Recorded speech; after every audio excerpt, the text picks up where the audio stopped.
Bismillahirrahmanirrahim, wassalatu wassalam wa Rasulillah. Heute kommen wir zu einem wichtigen Thema, und zwar die Gebetswaschung, Wudu. Und dieses Video soll für neue Muslime sein und soll eine einfache Erklärung sein, wie man die Gebetswaschung vollzieht. Und wir beginnen mit den Pflichten, dann mit den Sunnen und dann, was die Gebetswaschung ungültig macht. Möge Allah uns Nutzen daraus ziehen lassen. An erster Stelle müssen wir wissen, dass wenn man rituell unrein ist, das Gebet nicht akzeptiert wird, und deswegen müssen wir die Gebetswaschung Wudu vollziehen.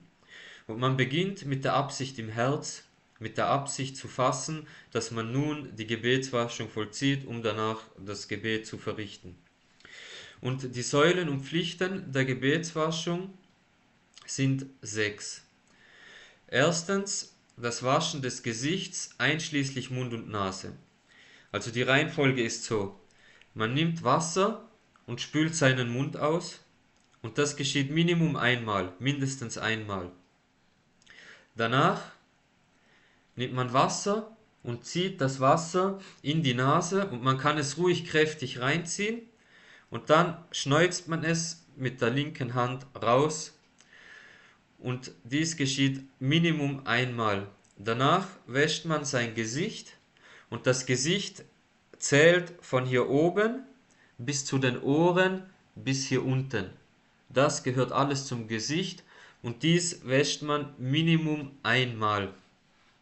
Danach wäscht man die Hände bis zu den Ellbogen. Das bedeutet von den Fingerspitzen bis einschließlich den Ellenbogen, und dies geschieht Minimum einmal.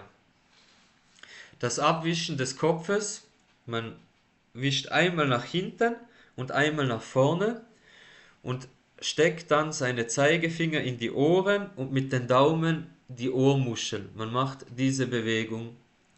Und es würde genügen, wenn man einmal nach hinten streicht, aber streicht nach hinten, nach vorne und wascht euch die Ohren. Danach wäscht man sich die Füße bis zu den Knöcheln, und es ist wichtig wirklich, dass man die Knöchel mitwäscht. Und dies Minimum einmal. Und das Einhalten der Reihenfolge ist Pflicht, und man soll zügig waschen, damit kein vorgegangenes Körperteil trocken wird. Und Allah der Erhabene sagte: O die ihr glaubt, wenn ihr euch zum Gebet aufstellt, dann wascht euch das Gesicht, die Hände bis zu den Ellenbogen und streicht euch über den Kopf und wascht euch die Füße bis zu den Knöcheln. Und dies sagt er in Surah Al-Ma'idah, Vers Nummer 6. Dann kommen wir zu den Sunnah-Handlungen. Und die Sunnah-Handlungen sind zahlreich, und wir gehen auf sie ein. Und wie gesagt, das sind Sunnah-Handlungen, und diese sind keine Pflicht, aber sie sind erwünschenswert. Man soll den Siwak, also den Miswak, benutzen beim Ausspülen des Mundes. Dann, man soll alles dreimal machen. Ich habe ja erwähnt, Minimum einmal ist Pflicht, aber man soll alles dreimal waschen, außer den Kopf, über den streicht man einmal vor und einmal zurück. Dann, dass man das Wasser kräftig in die Nase zieht und mit der linken Hand ausschneuzt. Dann, dass man mit den Fingern durch den Bart fährt beim Waschen des Gesichtes, sodass der Bart nass wird. Dass man immer mit rechts beginnt bei einem Körperteil, das man wäscht. Und dass man zwischen die Finger und zwischen die Zehen reinfährt. Das sind die Sunnah-Handlungen. Also nochmal grob zusammengefasst: Man spült den Mund aus, mindestens einmal, Sunnah ist dreimal. Dann die Nase kräftig reinziehen, raus, 1 bis 3 Mal. Dann das Gesicht, 1 bis 3 Mal.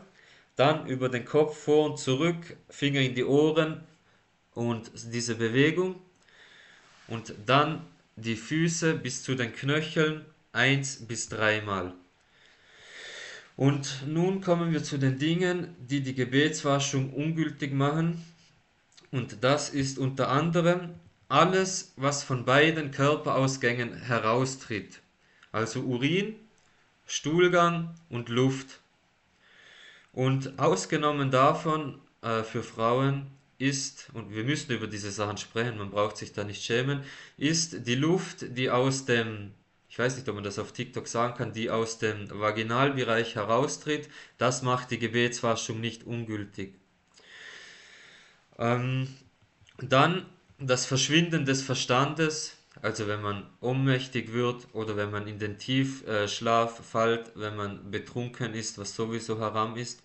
Und unter Schlaf meint man nicht, dass man kurz einschläft, sondern dass man wirklich in den Tiefschlaf fällt.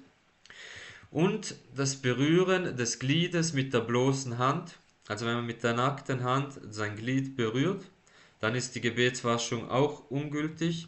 Und der Verzehr von Kamelfleisch, das macht die Gebetswaschung auch ungültig. Und das war eigentlich schon alles. Es ist keine Raketenwissenschaft. Man braucht jetzt da auch nicht, manche Leute machen dann so und so beim Gesicht waschen. Wir sollten diese Waswasser, diese Türen für diese Einflüsterungen schließen. Wie gesagt, es ist keine Raketenwissenschaft. Macht einfach alles gründlich. Am besten macht es alles dreimal, wie es die Sunna vorschreibt.